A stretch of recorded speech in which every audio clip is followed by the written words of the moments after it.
Baik, terima kasih Daud Iskandar dan juga Mahira. Assalamualaikum warahmatullahi wabarakatuh. Salam sejahtera dan selamat pagi pada Auda yang masih lagi bersama kami di Rampai Pagi. Dan dari daerah Temburong juga Auda, kami akan kongsikan bersama bis kita maklumat dan juga info semasa mengenai cara-cara yang akan diadakan di daerah Temburong. Baik, kita akan kongsikan di mana pada hari Sabtu ini, 13 Februari 2021 akan diadakan program ceramah iaitu bendera dalam sirah Nabi Muhammad sallallahu alaihi wasallam sempena menyambut Hari Kebangsaan kali ke-37 bagi masjid-masjid seluruh negara, di mana pada 13 Februari ini akan diadakan di Masjid Rancangan Perpindahan Negara Kampung Ratai selepas menunaikan salat fardu maghrib. Jadi pada orang ramai ataupun pada penduduk kampung sekitarnya supaya akan dapat sama-sama hadir bagi mendengarkan program ceramah dan juga memeriahkan lagi ceramah yang akan diadakan pada hari Sabtu ini. Dan juga pada hari Isnin 15 Februari akan diadakan Majlis Pengagihan Bendera Kecil Meja juga bersempena dengan sambutan ulang tahun Hari Kebangsaan Negara Brunei Darussalam yang ke-37 tahun, di mana pengagihan bendera kecil meja akan diadakan di Sekolah Menengah Sultan Hassan Bangar, daerah Temburong, dan insya-Allah tetamu kehormat yang hadir Yang Mulia Awang Zainal Abidin bin Haji Kipli, pemangku pengarah sekolah-sekolah Kementerian Pendidikan. Dan sementara itu pada 19 Februari 2021 iaitu pada hari Jumaat ini nanti akan diadakan program usrah murid kelas Mukadam dan Al-Quran daerah Temburong yang akan diadakan di Masjid Kampung Batu Apoy bermula pada pukul 7.30 pagi sehingga 10 pagi. Dan untuk makluman juga pada ibu bapa dan penjaga murid kelas Al-Quran dan Mukadam di Masjid daerah Temburong ini supaya akan dapat sama-sama hadir bagi memeriahkan lagi program usrah murid kelas Mukadam dan Al-Quran daerah Temburong itu pada hari Jumaat ini 19 Februari 2021. Baik, untuk seterusnya Auda kita akan saksi bersama bahan yang telah pun kita sediakan pada pagi ini.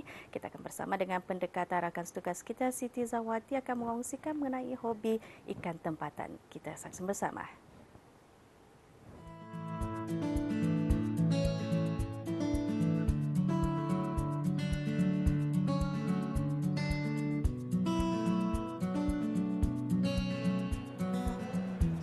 Aktiviti pemeliharaan ikan mungkin dianggap sekadar hobi kepada para pencintanya.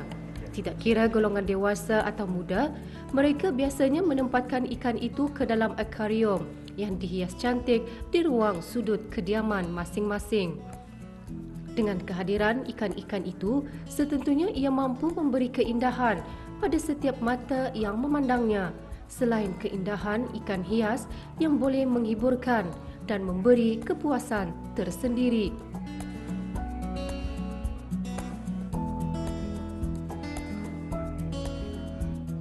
Pendekatan saya pada kali ini untuk melihat dan mengalami sendiri bagaimana Awang Abdul Matin bin Muhammad Supian mengisi masa memenuhi hobinya memelihara ikan-ikan kecil tempatan yang menarik untuk dijadikan ikan peliharaan yang unik sekaligus sebagai terapi minda.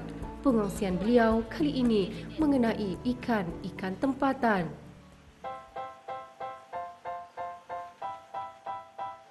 Bismillahirrahmanirrahim. Assalamualaikum warahmatullahi wabarakatuh. Selamat pagi dan salam sejahtera. Ya, pada kali ini kita akan dapat sama-sama membuat pendekatan mengenai dengan ikan air tawar. Sebetulnya di negara kita ni kaya dengan spesies ikan air tawar ni. Jadi ini mungkin boleh dapat diperkenalkan apa ikannya ni. Ini ikan apa ni?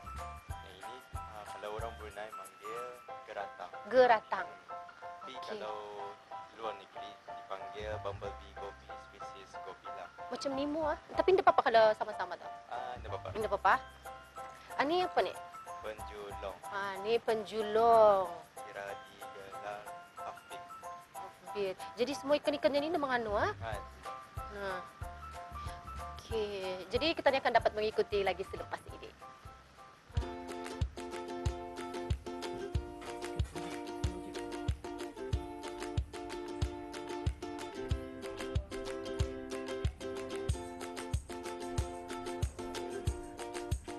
Meskipun ikan seperti priau, lami, geratang dan keputihan ini kecil, tetapi apabila saya memerhatikannya secara lebih dekat, saya mendapat satu pengajaran bagaimana keharmonian hidup serumpun dalam masyarakat yang digambarkan melalui pergerakan dan keseragaman ikan-ikan ini berenang.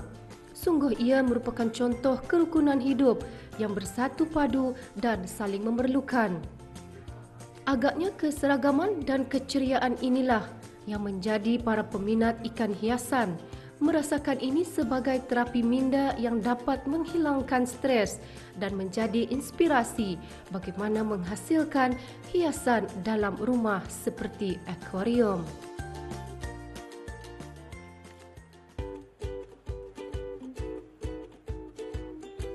Mula-mula aku berminat dari itulah hiasan atau dari kawan sekali ikut je menarik dari menangkap ikan juga bersama kawan-kawan apa keluarga.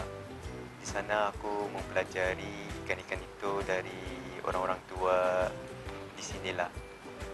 Sekali di sana juga aku kira macam bertanyakanlah kepada orang yang lebih arif pasal nama-namanya, saintifik namanya apa, di mana selalu bluri apa, di mana tempat tinggalnya. Macam itulah. Memperolehinya bukan sahaja di daerah Temburong lah, malah di mana-mana daerah terdapat.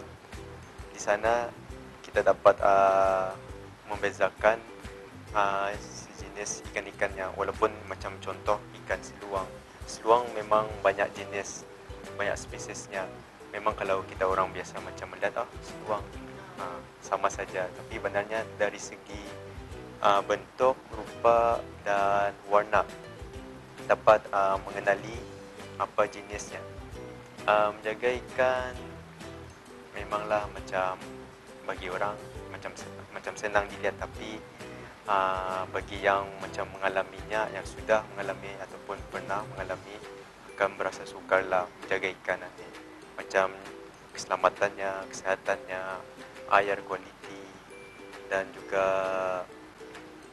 permakanannya pun mesti juga dijaga dengan makanan yang tinggilah proteinnya, yang mencukupi seharian lah. Ikan memanglah stres macam manusia lah juga. Kira macam contoh kalau kita menukar airnya terlampau banyak, membuang air yang lama dari akuarium, terus masukkan air baru, dan ikan tu pun terkejut macam contoh kalau diorang stres, nampak dari adalah pudar warna, pattern pun hilang, semua bentuknya apa, and then cara diorang berenang pun agresif lah. Bagi itulah pengalaman saya lah, setiap kali macam balik ke ataupun mengalami macam pressure ataupun tekanan, kadang aku pun sendiri melihatlah juga, macam boleh menenangkan fikiran apa, macam mendalami jiwa lah kira kadang-kadang. Syoklah, santai. Santai lah kira macam santai melihat apa, macam melihat lebih teliti pattern-pattern ikan apa, macam detail tempat tinggalnya. Kadang-kadang dan di sana pun aku dapat idea untuk macam okey, mau tambahan ni lagi ataupun okey ni dah sesuai, aku keluarkan saja apa. Dengan hobi seperti memelihara ikan tempatan ini, bukan hanya kita dapat mempelajari banyak perkara tentang ikan tempatan yang sangat berharga dan bernilai tinggi, malah memberi pulangan yang baik bagi mereka yang tahu memanfaatkannya. Satu perkara yang kita perlu ingat, ambillah sekadar yang perlu sahaja demi menjaga kelestarian ekosistem negara kita.